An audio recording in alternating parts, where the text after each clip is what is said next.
Okey, jom kita kupas satu konsep penting dalam kepimpinan. Semuanya bermula dengan soalan ni. Macam mana sebenarnya kita ukur kejayaan? Idea ni datang dari bidang NLP dan ia dipanggil sistem rujukan.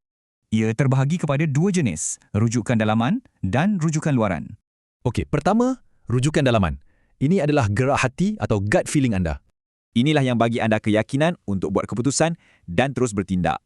Sekarang kita tengok lawannya pula, rujukan luaran. Macam radar untuk maklum balas. Ini penting supaya setiap keputusan anda diterima baik oleh pasukan. Jadi, untuk seorang pemimpin, mana satu yang lagi penting kan? Kalau harapkan satu je, memang tak jadi. Satu jadi angkuh, satu lagi jadi tak yakin.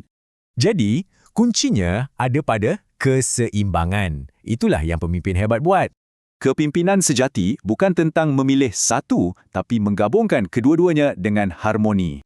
Dan inilah gambaran keadaan yang ideal tu, keseimbangan yang sempurna. Guna keyakinan dalaman untuk buat keputusan, kemudian guna maklum balas untuk penambahbaikan. Nah, keseimbangan inilah yang membezakan pemimpin yang baik dengan yang betul-betul hebat. Soalan terakhir untuk anda fikirkan, di mana tahap keseimbangan anda sekarang?